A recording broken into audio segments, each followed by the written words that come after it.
Welcome back to our study of the Law of Moses. We have just finished up our study of the property laws, um, in particular the debt slavery laws, and the slavery laws in general. But as we saw in that study, one of the main causes of slavery in antiquity was debt. Lots of people fell into debt, and the huge chunk of slaves in the ancient world got there because they fell into debt and could not pay their debts. Debt is a major problem in antiquity, just as it is today. Most ancient law codes sought to address endemic debt in some way, but we're going to see that the Law of Moses is unique in the way that it handles debt. The Law of Moses devotes a lot of space to dealing with it, and it comes up with, frankly, some radical solutions.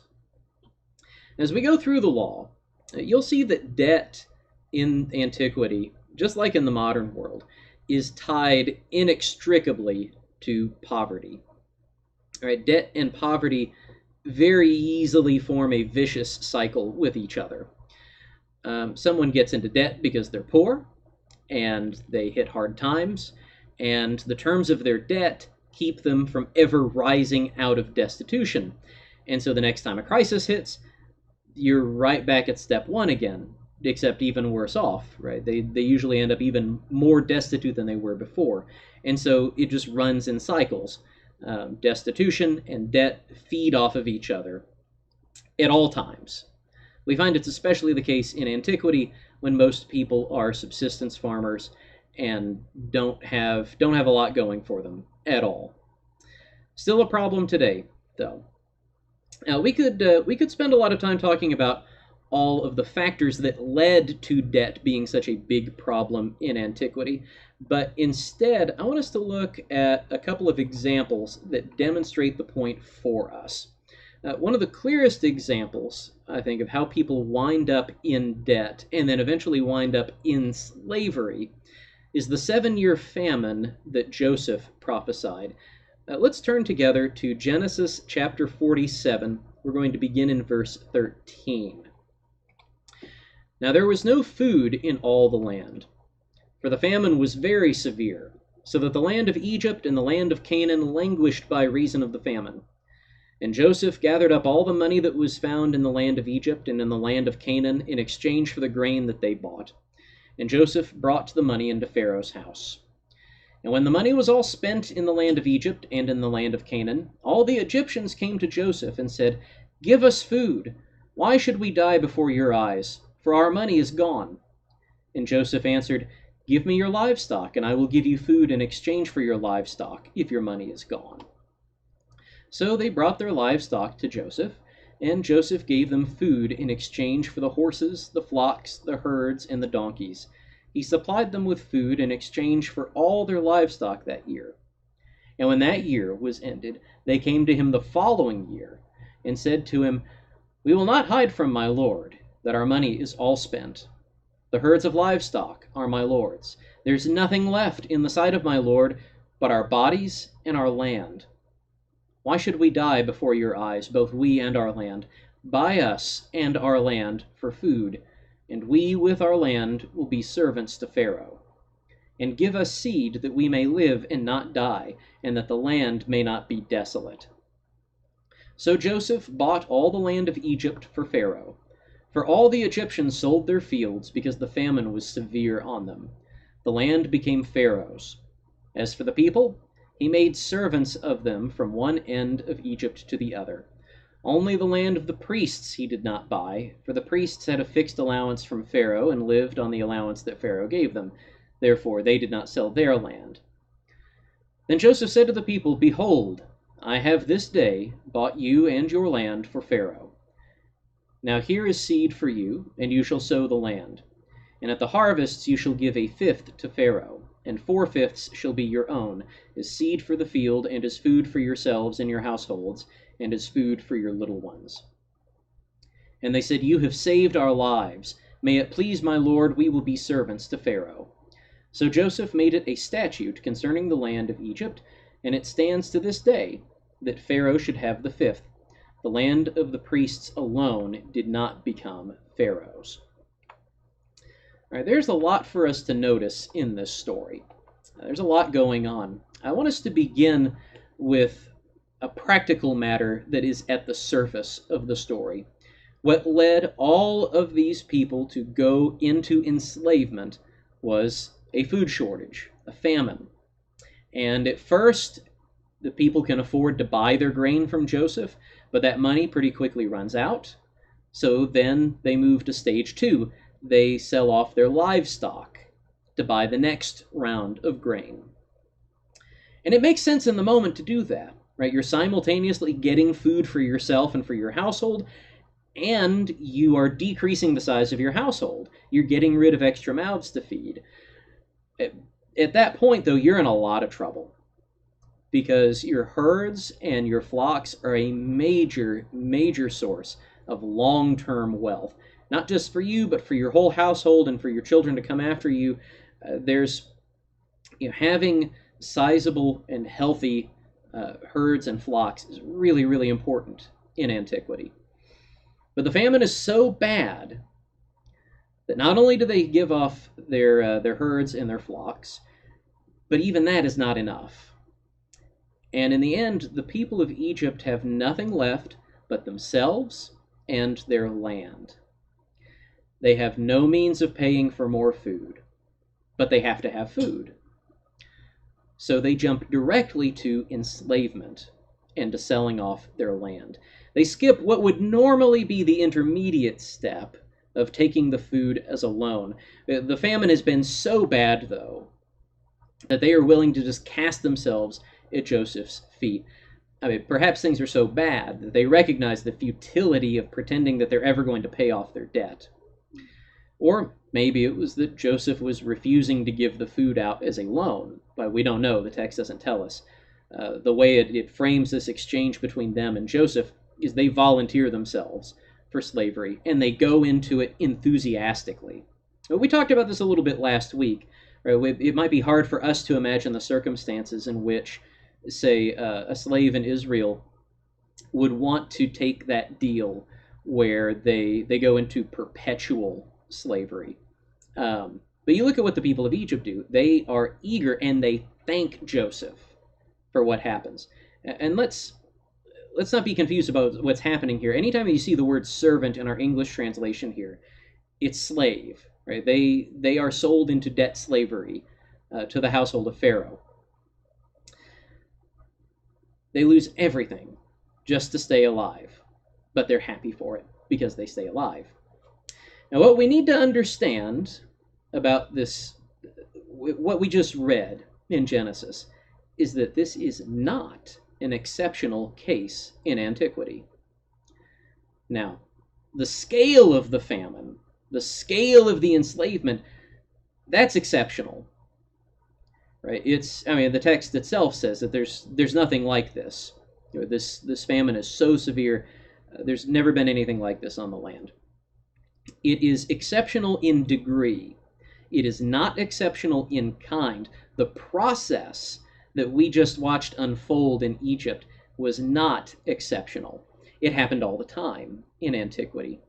It is that vicious cycle that we described earlier. Right? You start off poor, hard times hit you, you're not able to make ends meet, so you go into debt to make ends meet, which makes you more poor, which makes you more susceptible to the next crisis. And we just see it play out at a great speed in the case of Egypt because that famine stretches out for 7 years. Now, we should also notice the role that Joseph's leadership plays in creating this scenario. Obviously, Joseph didn't create the famine, right? He simply foretold it. And without Joseph's intervention, everybody dies, which is an obviously worse outcome. But I want us to consider the system that Joseph convinces Pharaoh to put in place, because it is that system that leads to Egypt's enslavement. In other words, as we read through this, I want to suggest this is not the way that things had to play out. I want us to look, we're going to turn to Genesis chapter 41. We'll read verses 33 through 36, and we'll see this plan that Joseph floats to Pharaoh. And we'll see the way that Joseph is rigging the system. Now therefore, let Pharaoh select a discerning and wise man, and set him over the land of Egypt. Let Pharaoh proceed to appoint overseers over the land, and take 1/5 of the produce of the land of Egypt during the 7 plentiful years. And let them gather all the food of these good years that are coming, and store up grain under the authority of Pharaoh for food in the cities, and let them keep it. That food shall be a reserve for the land against the 7 years of famine that are to occur in the land of Egypt, so that the land may not perish through the famine. All right, so we need to notice the terms of Joseph's plan. His plan is to levy a 20% grain tax during the 7 years of plenty to be stored up in the communal storehouses under Pharaoh's authority. Right, so there is an exchange going. There is a change of hands, a change of ownership going on. Pharaoh gets all of this grain for free. It is levied as a 20% tax. The people who are enjoying that 7 years of abundance, they don't get anything out of that 1/5 of their grain that is taken from them. And in the way that is set up, you can see how the trap is set for the commoners of Egypt. Because then, as we've seen during the 7 years of famine, well, look at the way that Joseph frames it at the end of our reading there in Genesis 41. He says, that food shall be a reserve for the land against the 7 years of famine that are to occur in the land of Egypt, so that the land may not perish through the famine. Now, if you had never read Genesis 47 before, you were just reading Genesis 41 for the first time, what do you think is going to happen with that food? How do you think it's going to be distributed? Do you think it's going to be given out as needed? That's where you're wrong. That's what you might naively expect if you're just reading Genesis 41 for the first time and you think Joseph is intervening to be the hero here. But that's not what's happening.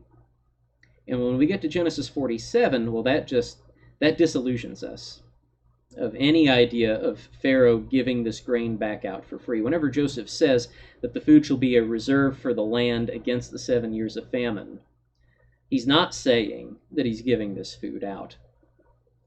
Instead, as we saw in Genesis 47, he sells it. And so he is mostly selling the Egyptians their own grain back that had formerly been taken as a tax. All right. Revolutions have been held over less. But I want us to see what's going on. Did it have to happen that way? And why did it happen that way? Right, first off, it did not have to happen that way. Right, the grain could have been distributed according to another scheme. But why was it distributed in the way that it was? Why did the people of Egypt have to give all of their money and all of their livestock and finally themselves and their land? It was by design. It's set out that way intentionally. Joseph designed the system to work this way. He gets the grain for free. He sells it back. The people become impoverished. So he gets not just their money, but their livestock, their land, and their persons, leading to a permanent 20% levy against all the produce of Egypt for all time. It's a diabolically brilliant scheme. It is, and of course it works, because Joseph knows the future. It's exactly like, you'll have to forgive me, this is just, it's come to mind because we've recently been showing the kids the Back to the Future films. And you remember in Back to the Future Part 2, how old Biff discovers that Doc has a time machine, and he overhears Marty's plan to go back with the sports almanac. And so he steals the sports almanac, and he steals the time machine, and he goes back to 1955 and gives himself the sports almanac back in the 50s. So that, well, it's like old Biff says, all you have to do is bet on the winner, and you'll never lose. And so that leads to the main conflict of the film. Biff Tannen becomes this wildly, just phenomenally wealthy person with all kinds of power, and it becomes just all kinds of corrupt. And what Joseph is doing here is on that scale. He knows what's going to happen, and he has arranged things just so as to materially benefit not just Pharaoh, but also himself as a member of Pharaoh's household, as a second in command to Pharaoh. And that's the last thing I want us to notice about this scenario. All right, so we've seen how the stage has been set. We've seen how the cycle works. We've seen how a corrupt system has set the stage for things to play out in a certain way. But I finally want us to see how Joseph has positioned himself in all of this. First off, obviously, Joseph is the administrator over the entire system. He bears the full authority of Pharaoh in all of this. All right, we see this in Genesis chapter 41, verses 40 through 43. Let's turn there together. You shall be over my house, and all my people shall order themselves as you command. Only as regards the throne will I be greater than you. Right, this is Pharaoh talking to Joseph. And Pharaoh said to Joseph, See, I have set you over all the land of Egypt. Then Pharaoh took his signet ring from his hand and put it on Joseph's hand, and clothed him in garments of fine linen, and put a gold chain about his neck, and he made him ride in his second chariot. And they called out before him, Bow the knee. Thus he set him over all the land of Egypt. Right, so Joseph has been made, again, he's made administrator over all of this, and he is second in authority only to Pharaoh himself. Right, so that's one part of his position. Then I want us to notice, more importantly, Joseph's status, his social class. And we're going to return to Genesis 41, but we're going to go to verse 45. And Pharaoh called Joseph's name Zaphanath-Paneah, and he gave him in marriage Asenath, the daughter of Potipharah, priest of On. So Joseph went out over the land of Egypt. So Joseph marries into a priestly family. We also find later in the story he performs priestly functions. We see him in possession of a divination bowl in Genesis 44, which he claims to use for divination, or a priestly role that he has undertaken. He is a member of the priestly class. Now, I want you to remember the one carve-out in Joseph's grain scheme. Go back to Genesis chapter 47. We'll look at I'm not going to have this up on the screen. Genesis 47, verse 22. Only the land of the priests he did not buy, for the priests had a fixed allowance from Pharaoh and lived on the allowance that Pharaoh gave them. Therefore, they did not sell their land. Again, the whole thing is just brilliant. It is diabolical. Joseph has created a system that intentionally enslaves the common people of Israel while shielding himself and his household from the same consequences. So you have all of these factors adding together. You start with a corrupt, exploitative system, a system that taxes the commoner class to the advantage of the ruling class. Pharaoh gets all this grain for free. It's a system in which the ruling class then refuses to use that stolen wealth to aid the commoner class. Again, Joseph's not giving that grain out. It's a system that takes advantage of crises to exploit and enslave people. Joseph sells the grain so that ultimately he owns everything and everybody. Right? So at that point, once you have introduced that kind of system, you're just waiting for a crisis to come along to trigger the whole thing. The end result is that a commoner in that situation will never, ever pay his way out of slavery. And like we've said, that cycle is normative in antiquity. I want us to we'll demonstrate it from a couple of places. First, we'll demonstrate from a second example in the Bible. We're going to fast forward over 1,000 years to the time of Nehemiah. All right, so we're We're looking at a vastly different time, and yet we're going to see how things play out almost exactly the same. Remember, this is after the return from Babylonian exile, almost into the Second Temple period, right? So this is after everything, right? After the kingdom is over, right? Forget divided kingdom. There's no kingdom. These are the returned exiles from Babylon. And even though we're going to look at a story that takes place a few hundred miles away and over 1,000 years distant from Genesis 47, we're going to see the exact same factors at play. Nehemiah chapter 5, we'll read the first 5 verses. Now there arose a great outcry of the people and of their wives against their Jewish brothers. For there were those who said, "With our sons and our daughters we are many. Let us get grain that we may eat and keep alive." There were also those who said, "We are mortgaging our fields, our vineyards, and our houses to get grain because of the famine." And there were those who said, "We have borrowed money for the king's tax on our fields and our vineyards. Now our flesh is as the flesh of our brothers, our children are as their children, yet we are forcing our sons and our daughters to be slaves. And some of our daughters have already been enslaved, but it is not in our power to help it, for other men have our fields and our vineyards." There's a corrupt, absolutely rotten system in place that does all of the things that we've already talked about. It excessively taxes commoners.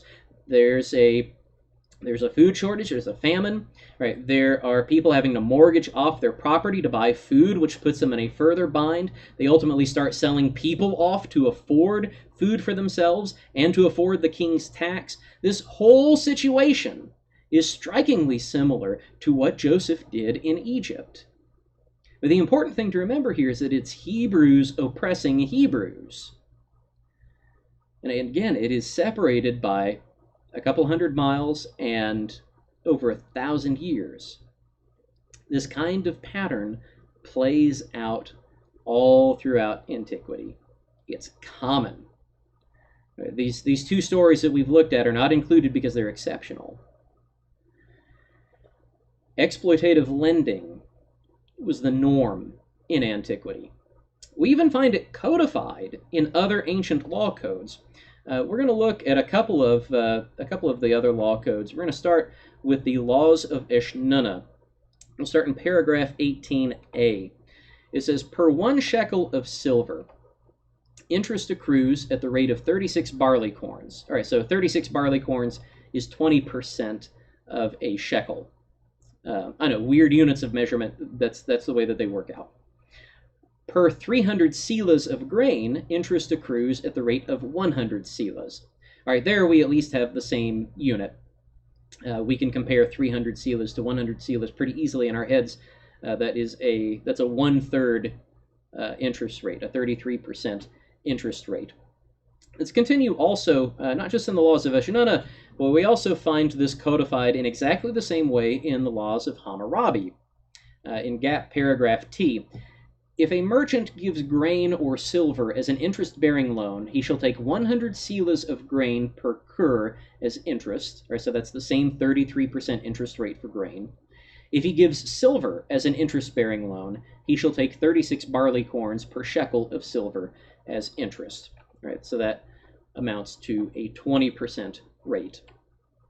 So we see that these ancient law codes, even though we're looking at two different law codes, they share the same standard for interest. All right, so for loaned money, loaned silver, the interest rate was 1/5, all right, 20% interest rate. For loaned grain, which is far more common in antiquity, the rate is 1/3, all right, a 33% interest rate. Now, I'm not going to stick my foot into my mouth by talking about modern interest rates, but I think even by modern standards, 33% is pretty high. By ancient standards, this is exploitative. We've already said people in antiquity are mostly subsistence farmers.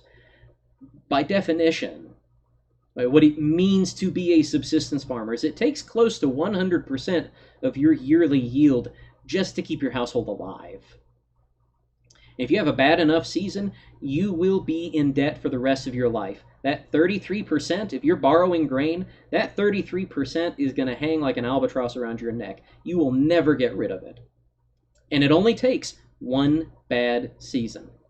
One bad season in your whole life.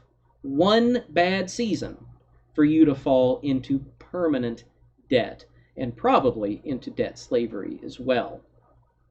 We should note here, by the way, that Joseph gets to look merciful by comparison, since he's only charging 1/5 for interest on grain instead of the full third that would be the norm in antiquity. He's, again, remember, the people come to him and thank him. Thank you for making us slaves. It seems just bizarre and outlandish to us. But Joseph's giving them a quote-unquote good rate on their grain. Now, of course, that math looks a whole lot better for Pharaoh and for Joseph when you consider that it is structured as eternal debt repayment.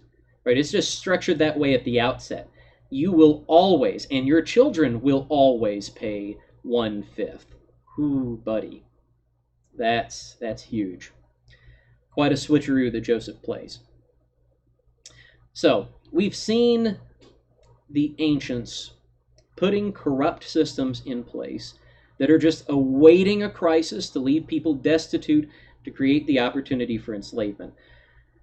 Let us consider briefly what kinds of crises would lead to that situation in antiquity. We've looked at a couple of cases in the scriptures that lead to widespread impoverishment and widespread slavery. There are some crises that lead to that, whereas others are isolated crises that lead to a single household being impoverished. Those sorts of things you would look at, like we've already seen, famine and blight. Those are really, really big causes, very common causes of debt in the ancient world. Injury or death of a family member, especially of a breadwinner, or even the birth of a new family member. Remember, again, everybody is a subsistence farmer. Eventually you hit a point in antiquity where another birth is just another mouth to feed. It doesn't increase the productivity of your land, the yield of your land. It just makes it to where everybody else has less to eat. And eventually you hit a point where it's not enough, and you are either, well, you start looking to sell things off. That explains, by the way, why so many people in the ancient world were okay with selling their kids off. Again, it serves that double purpose. Get some food to eat for your household and decrease the size of your household. So you find that sort of thing going on. You find excessive taxation, like we saw in Nehemiah 5. So, in essence, this corrupt system in antiquity creates its own crisis. Right? So you put in place these exploitative interest rates. You put in place these exploitative terms for taking people into debt and then into slavery from there, and then you create the crisis by taxing them. And then finally, one of the most common reasons that people went into debt in antiquity is warfare, because warfare is a double whammy.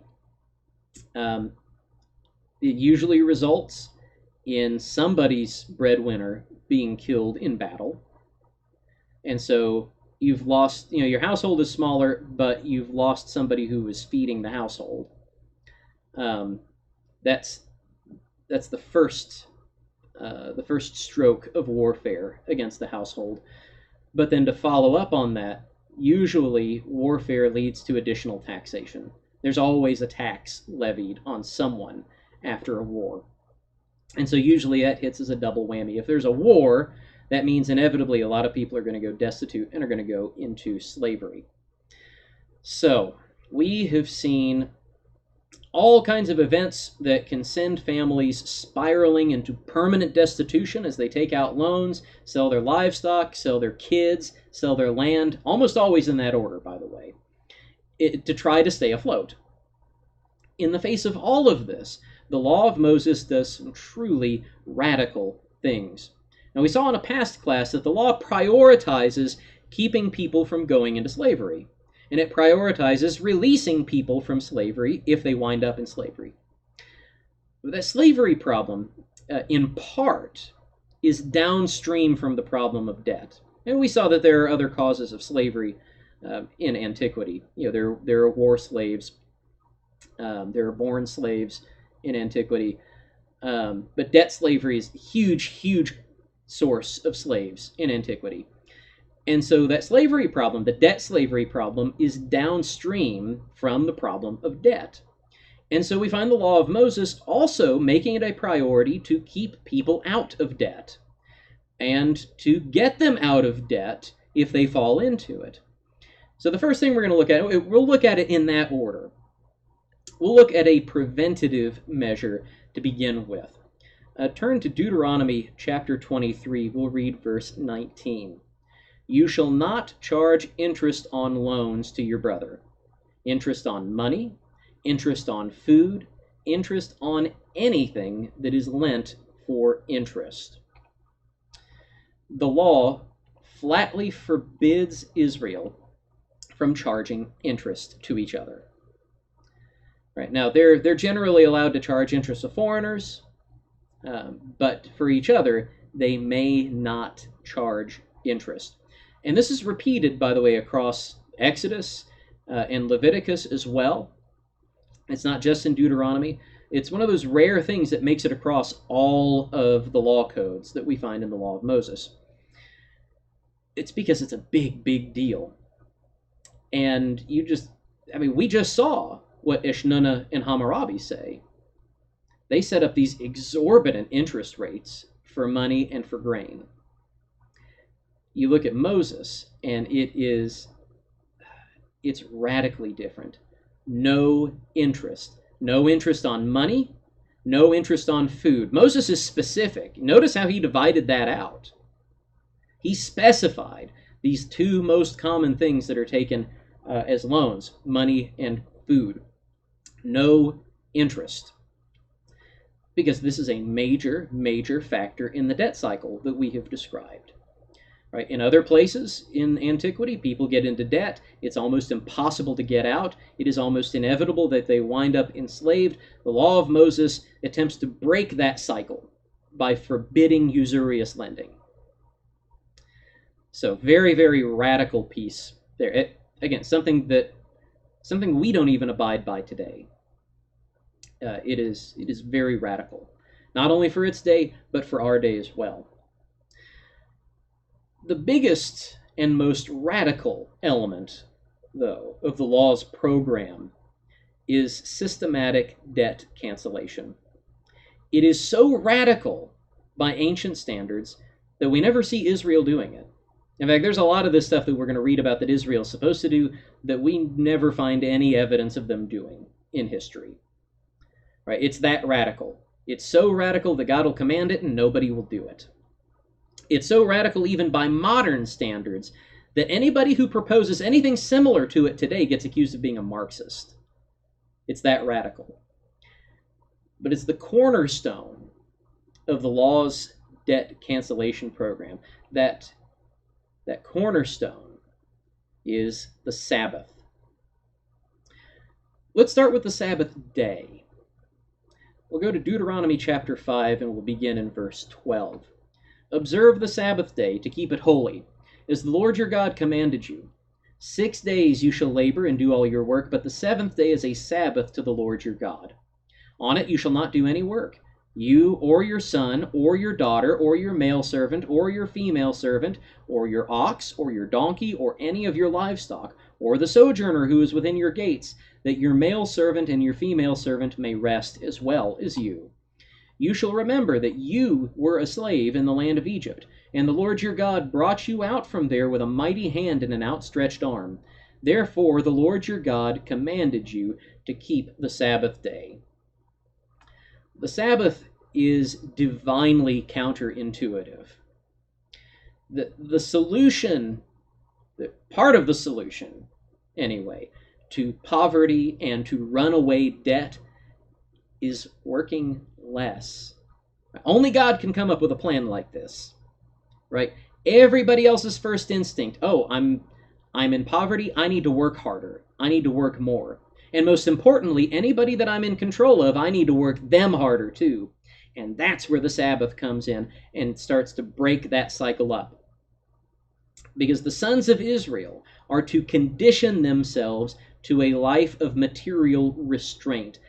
Not just restraint on themselves, although that's a big part of it, right? They have to get used to losing 1/7 of their productivity.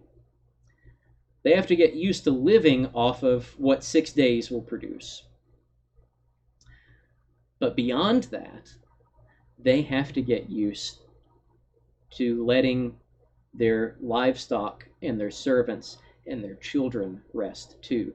They not only lose 1/7 of their own productivity, they lose 1/7 of their total household productivity, including the productivity of their livestock, their slaves, and their children.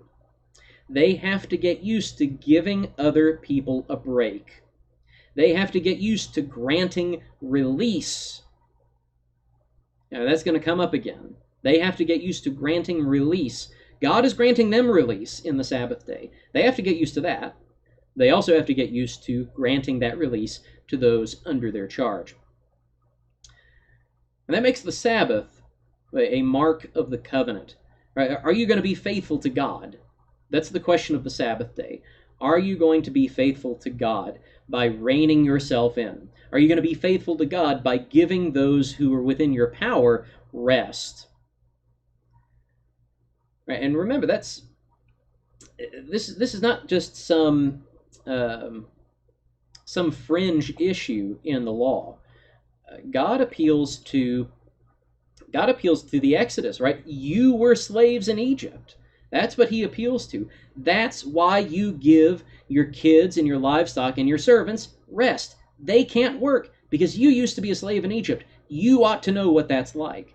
And you ought to be better to them than Egypt was to you. So this is no incidental principle in the law. Right? It rests on the Exodus experience, and it is furthermore baked into creation. Right, go back to Genesis chapter 2. We'll start reading in verse 2. And on the seventh day, God finished his work that he had done, and he rested on the seventh day from all his work that he had done. So God blessed the seventh day and made it holy, because on it God rested from all his work that he had done in creation. All right, so this Sabbath principle of exercising restraint and granting release, granting rest, is baked into creation. God made the world that way. That's the way the world is supposed to function. It's counterintuitive to us. But when we go the way that is intuitive to us, right, to try to work ourselves to the bone and to work those under us to the bone, we are running counter not just to the will of God, but to the fabric of creation itself. It will not work. So the Sabbath day is the beginning of the cornerstone of the law's solution for debt. Right? Learn to grant release on a weekly basis. Learn to get by with less. Learn to grant rest and favor to those who are under you. And that principle is expanded then into the Sabbath year. Like the Sabbath day, it is a time of release, specifically release from debt and release from slavery. Now, last week we read the laws pertaining to release from slavery. We're going to start this week at the beginning of Deuteronomy chapter 15. We'll start in verse 1. At the end of every 7 years you shall grant a release, and this is the manner of the release. Every creditor shall release what he has lent to his neighbor. He shall not exact it of his neighbor, his brother, because the Lord's release has been proclaimed. Of a foreigner you may exact it, but whatever is of yours is with your brother, your hand shall release. But there will be no poor among you. For the Lord will bless you in the land that the Lord your God is giving you for an inheritance to possess, if only you will strictly obey the voice of the Lord your God, being careful to do all this commandment that I command you today. For the Lord your God will bless you, as he promised you, and you shall lend to many nations, but you shall not borrow, and you shall rule over many nations, but they shall not rule over you. If among you one of your brothers should become poor in any of your towns within your land that the Lord your God is giving you, you shall not harden your heart or shut your hand against your poor brother, but you shall open your hand to him and lend him sufficient for his need, whatever it may be. Take care lest there be an unworthy thought in your heart, and you say, well, the 7th year, the year of release, is near, and your eye look grudgingly on your poor brother, and you give him nothing, and he cry to the Lord against you, and you be guilty of sin. You shall give to him freely. Your heart shall not be grudging when you give it to him, because for this the Lord your God will bless you in all your work and in all that you undertake. For there will never cease to be poor in the land. Therefore I command you, you shall open wide your hand to your brother, to the needy and to the poor in your land. So the Sabbath day call to rest and to release your servants from work is translated into a call to release your debtors from their debts. Now, this is one of the primary ways in which the law seeks to rescue people from debt. Right? And notice the law, again, is attacking debt at every stage in the process. It tries to prevent debt problems by eliminating interest on loans. Then it eliminates long-term indebtedness by mandating periodic loan forgiveness. Every 7th year has to be a year of release. But the law goes even beyond that in recognizing that loans are a tool for preventing destitution. You look at what the law says. It includes a guarantee to be able to access loans. It says, don't begrudge this loan to your brother. You lend to him what is sufficient for his need. Right? This is not the Dave Ramsey approach to debt. That's not the way that the law treats debt. The law treats it as, if it's needed, it's needed. Right? If somebody needs to eat, they need to eat. And debt ought to be accessible to those who need it, right? We shouldn't be, we've kind of created a culture for ourselves because we are a wealthy country. We've created this culture of shame around debt. Or if somebody has had to go into debt for something, that's because they are a failure, right? They're a total failure, right? A material failure and a moral failure, because only morally bad people go into debt. Right? We all know what kind of culture I'm talking about. It's still alive and well today in the church. And the law of Moses says, no, that's not the way it works. If somebody has need, you lend to him. And if at the end of 7 years he's not able to pay back whatever he owes you, it's forgiven. Right?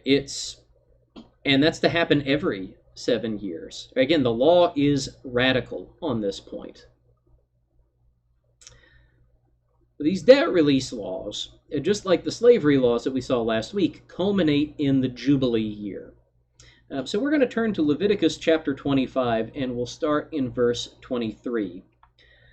The land shall not be sold in perpetuity, for the land is mine. For you are strangers and sojourners with me. And in all the country you possess, you shall allow a redemption of the land. If your brother becomes poor and sells part of his property, then his nearest redeemer shall come and redeem what his brother has sold. If a man has no one to redeem it, and then himself becomes prosperous and finds sufficient means to redeem it, let him calculate the years since he sold it, and pay back the balance to the man to whom he sold it, and then return to his property.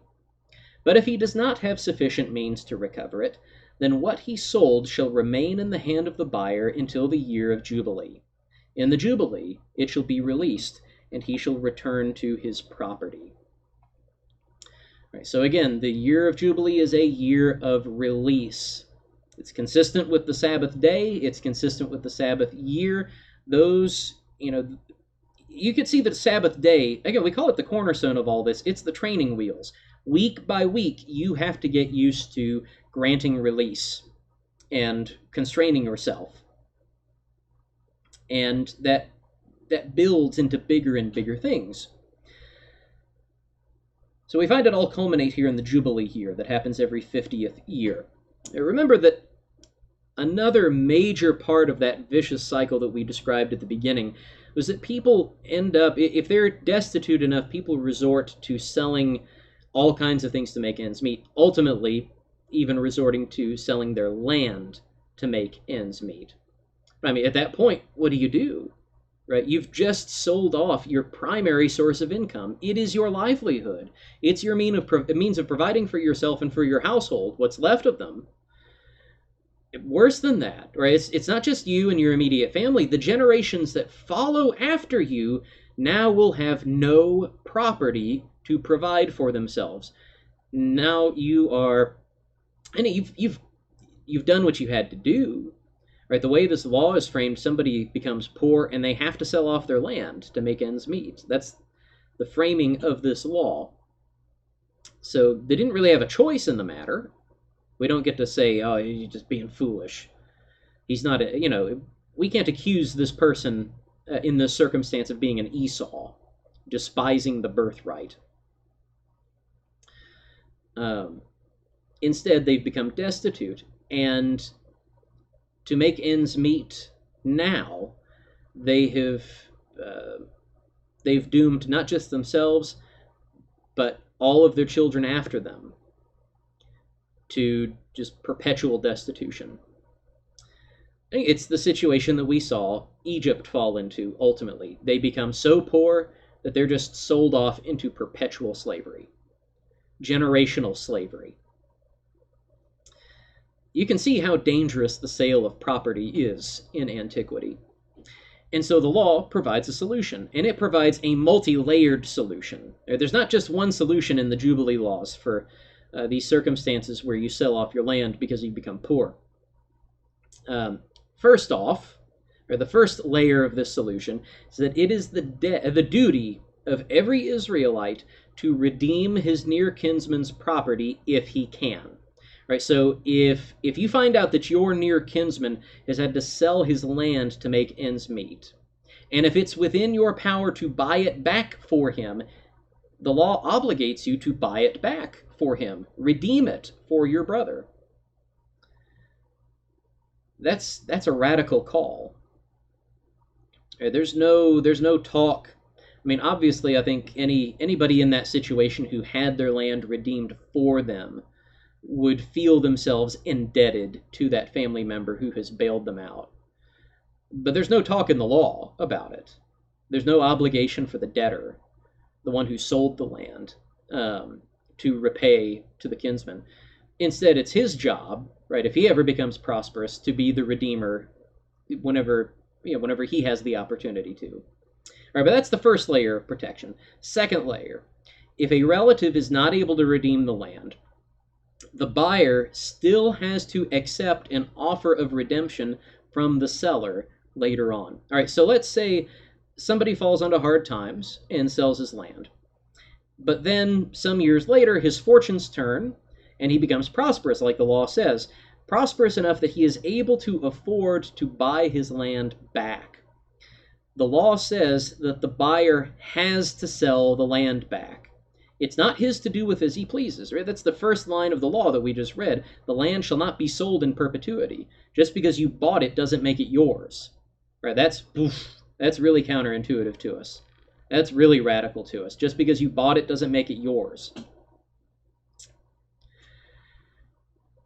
The buyer of the land has to sell it back if the seller, the original owner, can afford to buy it back. And more than that, the buyer can't sell the land back at full price. Notice the price is to be prorated based on where you're at between Jubilee years, how many years it's been since you sold the land, since the land changed hands compared to when the next Jubilee is. The sale price has to be prorated. If you bought the land, you're not going to make a profit off of it. Right? Just think about that for a second. That's one of the main reasons that people buy property, at least in our culture today. Right? You buy a house or you buy some land thinking that it's going to appreciate in value, and you basically you take care of it, you maintain it, and otherwise you just sit on it for X number of years. and then you cash out. That doesn't happen under this law. If you buy somebody's land, you're working that land, you're getting you're getting profit off of that land. Each year that you work it, you're getting more grain, you're able to sustain your livestock off of it. But then this guy comes back and says, hey, I can afford to buy my land back now. And let's say, let's do easy dumb math. That's the level I'm at. Let's say that you bought that land for $100,000. Let's put this in American dollars, and let's make it nice round numbers. Say you bought it for $100,000, and you bought it kind of at the beginning of a Jubilee cycle, and 10 years have passed.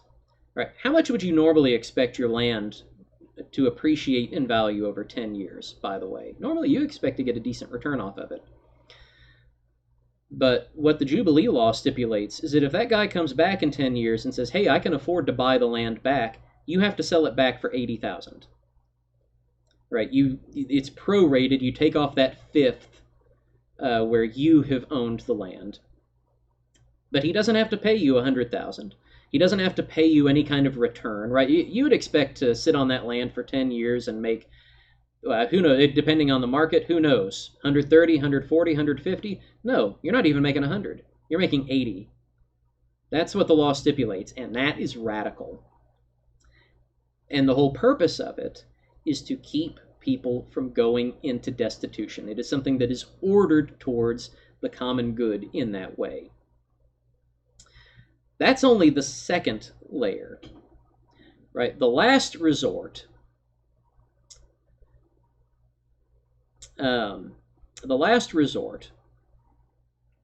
is that every 50 years, property reverts back to the clan that originally owned it. So if nobody is able to redeem the land, you don't have a family member that can do it, you and your household can't afford to do it over the course of that, however long is left to the Jubilee. Once the Jubilee rolls around, you get it back. And on the Jubilee, whoever bought the land gets nothing for it. What they got out of it was the 50 years or however many years of using it. That's it. That's all the return they get off of it. But they do not sell that land back to you. They just give it to you. So we can see the law, again, taking really, really radical steps to prevent and to end runaway debt cycles in Israel, and ultimately to keep people from falling into debt slavery. Now, what we've seen today doesn't address all of the problems that we've looked at earlier. Like, we've not really dealt with corruption or excessive taxation. We'll come to those subjects in time. Those will be distinct subjects that we cover in another class in the Law of Moses, because the law definitely covers those things, and those things definitely come around again in Israel's history. For now, though, I'd like us to consider how some of these specific laws from the Law of Moses find their expression in the New Testament. So we're going to begin by turning to the Gospel. And we're going to start in Luke chapter 6, verse 27. But I say to you who hear, love your enemies, do good to those who hate you, bless those who curse you, pray for those who abuse you. To one who strikes you on the cheek, offer the other also. And from one who takes away your cloak, do not withhold your tunic either. Give to everyone who begs from you. And from one who takes away your goods, do not demand them back. And as you wish that others would do to you, do so to them. If you love those who love you, what benefit is that to you? Even sinners love those who love them. And if you do good to those who do good to you, what benefit is that to you? Even sinners do the same. And if you lend to those from whom you expect to receive, what credit is that to you? Even sinners lend to sinners to get back the same amount. But love your enemies, do good, and lend expecting nothing in return. And your reward will be great, and you will be sons of the Most High, for he is kind to the ungrateful and the evil. Be merciful, even as your Father is merciful. As radical as the law is on lending, Jesus has just he's out of the park. He is insanely radical on lending and debt. The principle goes beyond just lend without interest, like we read in Deuteronomy. Jesus says, lend expecting nothing in return. Right? Give to those who ask. Those that take your stuff, don't take it back. Lend expecting nothing in return. And notice this. He doesn't say lend expecting no return. In other words, no profit from the transaction. What he says, well, look at what he says. He says, even sinners lend to sinners to get back the same amount. Right? That is the principal amount that they had loaned out. Right? Sinners operate according to that principle that if you lend money out, you at least get that much money back. He says, lend expecting nothing in return. In other words, don't even expect the principal amount back. This is based on that principle of debt forgiveness. He says that ought to be the spirit of your lending all the time. Right? Just live with that seventh year in your heart. Lend like it's always the seventh year. Lend expecting nothing in return. Right, there's more that we could say in the New Testament. And I feel like that's enough to chew on. Right, lend expecting nothing in return. Give to those who beg from you. Don't give to everyone who begs from you. From one who takes away your goods, don't demand them back. Again, radical stuff that we find insanely difficult to live out today. Right? And again, like I said at the beginning of the class, some of these things get expressed and called out for Marxism in the church. This is something I've run into a lot personally. You start talking about things like this. You just start quoting the law. Just start quoting Jesus. People start throwing around words like Marxist and socialist and prosperity gospel and all kinds of derogatory things that, I mean, do we believe Jesus or not? That's the question. Ultimately, are we going to obey him or not? Or are we going to try to hide behind some of these masks? So I'm not going to be a Marxist. That's an excuse for I'm not going to listen to Jesus. If that's what it means, then I don't care, right? I'm not going to care about whatever name is called me. I'm going to follow Jesus. All right. But we can see there's also a spiritual application of this principle. All right, and let's not lose sight of the fact that the gospel has a material application of this principle. We just read it. All right, do we think that Jesus is just being metaphorical when he says that? Or do we think that he's talking about everything except for actual lending and actual debt forgiveness? I think it would be insane to think that. Now, obviously, there are spiritual applications, there are metaphorical applications, but we can't let them. There's a tendency sometimes in the church today to spiritualize everything to the point that we use it as an excuse to disobey the material and physical application of the law. But let's go ahead and look at the spiritual application, right? Knowing that we have to be faithful to the material application as well. We're going to start with the Lord's Prayer, as we find it in Matthew chapter 6, beginning in verse 9. Pray then like this: Our Father in heaven, hallowed be your name. Your kingdom come, your will be done on earth as it is in heaven. Give us this day our daily bread, and forgive us our debts, as we also have forgiven our debtors. And lead us not into temptation, but deliver us from evil. For if you forgive others their trespasses, your heavenly Father will also forgive you.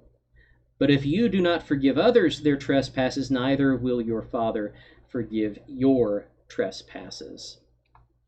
So notice the way that Jesus draws the application directly from the text of the prayer. The prayer says, forgive us our debts as we forgive our debtors. And Jesus draws a spiritual application from that, that you forgive those who trespass against you. And if you That's what you do if you're expecting forgiveness yourself. If you don't forgive trespasses, don't expect to receive forgiveness from our Father. So we're to understand the forgiveness of sins in terms of the forgiveness of debts. Jesus does this in a parable as well, an infamous parable that we read in Matthew chapter 18, starting in verse 21. Then Peter came up and said to him, Lord, how often will my brother sin against me and I forgive him? As many as 7 times? And Jesus said to him, I do not say to you 7 times, but 77 times. Therefore the kingdom of heaven may be compared to a king who wished to settle accounts with his servants. When he began to settle, one was brought to him who owed him 10,000 talents. And since he could not pay, his master ordered him to be sold, with his wife and children and all that he had, and payment to be made. So the servant fell on his knees, imploring him, Have patience with me, and I will pay you everything. And out of pity for him, the master of that servant released him and forgave him the debt. But when that same servant went out, he found one of his fellow servants who owed him 100 denarii. And seizing him, he began to choke him, saying, Pay what you owe. So his fellow servant fell down and pleaded with him, Have patience with me, and I will pay you. He refused, and went and put him in prison until he should pay the debt. When his fellow servants saw what had taken place, they were greatly distressed, and they went and reported to their master all that had taken place. Then his master summoned him and said to him, You wicked servant! I forgave you all that debt because you pleaded with me. And should not you have had mercy on your fellow servant, as I had mercy on you? And in anger his master delivered him to the jailers until he should pay all his debt. So also my heavenly Father will do to every one of you if you do not forgive your brother from your heart. This, having seen everything that we have just seen today, just how everything worked in antiquity, how people so easily fell into debt, how it leads to slavery, this story should strike fear into our hearts. It should strike repentance into our hearts. This is why we should take care about how we treat debt forgiveness, because it is inextricably tied to the way that we forgive sins, and it thus affects the way that we receive the forgiveness of sins.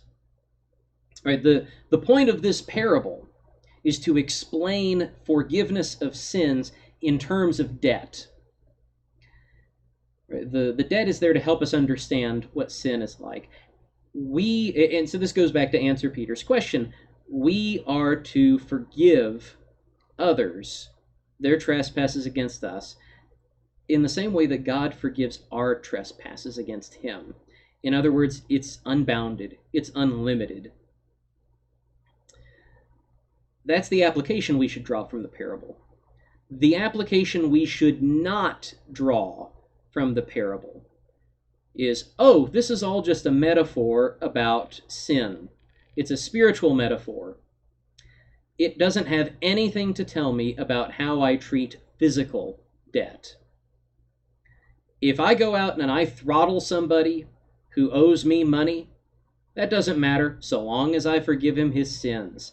That's the important thing. Right? That's an insane reading of the text. If that's what we come away with from that parable, ooh boy, have we missed it. Right? That's why this study of debt, and that's why talking about things like debt forgiveness is so important, because the law of Moses is not only creating a just society, if only Israel will follow it. Remember the guarantees of Deuteronomy 15. If only you will do as I say, the Lord says, there will be no poor among you. The Lord has given them everything that they need to have a just society, if only they'll do it.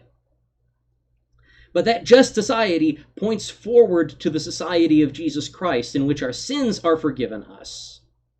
And so this is a principle which we must hold most dearly as Christians, that we are those who forgive debts. We are those who give to those who ask. We are those that if somebody takes our goods, we don't seek them back. We are those that lend expecting nothing in return. It is at the core, at the heart of our faith. Now, that's all the time that we have for this week. You can probably tell at this point that debt, like debt slavery, is kind of a downstream problem. Right? As we've seen, people in antiquity usually get into debt due to poverty.